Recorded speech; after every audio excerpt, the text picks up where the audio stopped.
आज एक इलाज, औरंगजेब फैन क्लब के कुछ सदस्यों का एक इलाज योगी आदित्यनाथ ने बताया 2 दिन से, क्योंकि जो लोग औरंगजेब औरंगजेब कर रहे हैं उनको योगी ने क्या मैसेज दिया। अबू आजमी और उनके समर्थन में खड़े नेताओं को योगी का मैसेज क्या है, सबसे पहले वो मैसेज जरा सुनिए। ये समाजवादी पार्टी का नेता,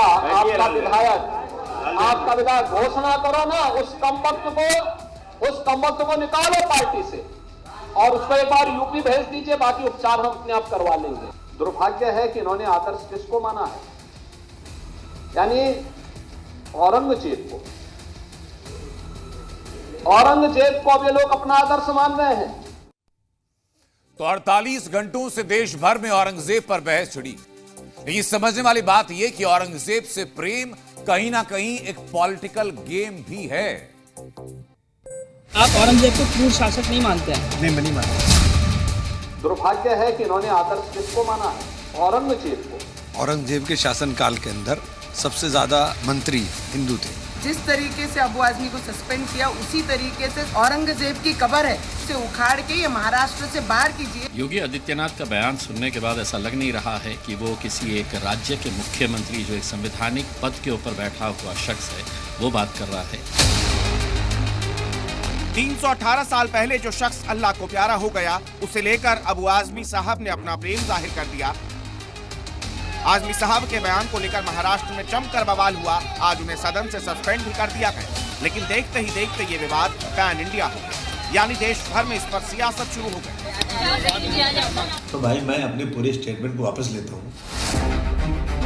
जिस शख्स के औरंगजेब प्रेम पर बवाल बढ़ा, उसने तो माफी मांग ली, लेकिन औरंगजेब फैन क्लब के कुछ मेंबरान राजनीतिक पार्टियों में भी हैं। आजमी साहब पीछे हटे तो ये लोग आगे आए और फिर राजनीतिक घमासान शुरू हो गया।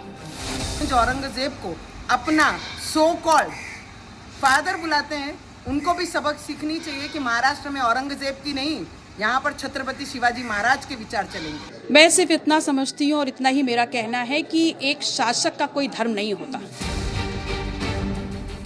देखते ही देखते औरंगजेब हर किसी की जुबान पर छा गया। महाराष्ट्र से लेकर उत्तर प्रदेश, बिहार से लेकर दिल्ली तक हर पार्टी ने औरंगजेब पर अपना बयान दिया, लेकिन औरंगजेब ने मानो एक ही गठबंधन की 2 पार्टियों के बीच भी बंटवारा कर दिया।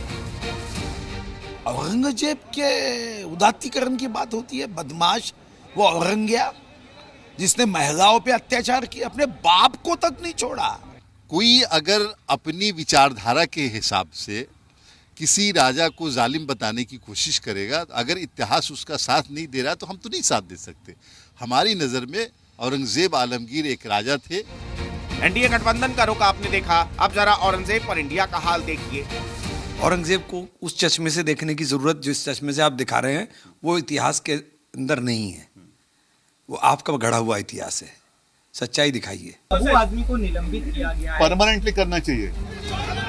औरंगजेब पर राजनीतिक पार्टियों का रुख सरप्राइजिंग सा लग रहा है। हर पार्टी अपने वोट बैंक के हिसाब से बयान दे रही है। इस बीच औरंगजेब को लेकर ओवैसी साहब की पार्टी AIMIM का रुख भी दिलचस्प है। अरे चला गया 500 साल पुरानी बात आप लेकर पूरा इस तरह के अल्फाज आप इस्तेमाल करते हो। देखिए, छत्रपति शिवाजी महाराज, छत्रपति संभाजी महाराज की हम सब इज्जत करते हैं। महाराष्ट्र का क्या, पूरा देश विदेश हर इंसान उनकी इज्जत करता है। आपको जो भी है, हिस्टोरियन है जो भी, तो आपको अगर बोलना नहीं आता तो किसने कहा आपको इस तरह की फालतू बकवास करो। औरंगजेब वो आक्रांता था जिसने 50 साल तक इस देश पर हुकूमत की और इस आतताई मुगल शासक ने 5 दशक तक खून बहाया। सनातन को समाप्त करने के लिए हर हथकंडा अपनाया, लेकिन अपने मंसूबों में कामयाब नहीं हो पाया। लेकिन इसी औरंगजेब के नाम पर अब राजनीतिक पार्टियां अपनी रोटियां सेक रही हैं और इनके चक्कर में देश की आवाम 2 फाड़ में बट गई। एक कह रहा है औरंगजेब ग्रेट है, तो एक को औरंगजेब से हेट। ब्यूरो रिपोर्ट, जी मीडिया। तो जिस औरंगजेब को लेकर अबू आजमी ने देश में एक बहस छेड़ दी, जिस औरंगजेब का फैन क्लब सामने आया तो उसने शायद इतिहास कम पढ़ा, तो उसकी जिंदगी का आखिरी पन्ना आज हम पलटने जा रहे हैं। मौत के वक्त औरंगजेब काफी असहज था। औरंगजेब खुद को पापी मानता था। उसका मानना था कि उसने जो कुकर्म किए उसकी सजा उसकी आने वाली पीढ़ियां तक भुगतेंगी। औरंगजेब ने यहां तक कहा था कि जिस तरह के काम मैंने किए, मैं अल्लाह को मुंह कैसे दिखाऊं। उसे अपनी जिंदगी पर इतना अफसोस था कि उसने अपनी वसीयत में लिखा कि उसकी कब्र को छांव तक नसीब नहीं होनी चाहिए। आपको कब्र भी दिखा देते हैं। वो कब्र की तस्वीर आप देखेंगे तो आप खुद मानेंगे कि इतने बड़े बादशाह की कब्र ऐसी। ये वो तस्वीर, ये औरंगजेब की कब्र, औरंगजेब जिसने मौत से पहले खुद ही माना कि उसने कितनी क्रूरता की, लेकिन ये आज का औरंगजेब फैन क्लब उसी औरंगजेब को हीरो मानने पर आमादा है।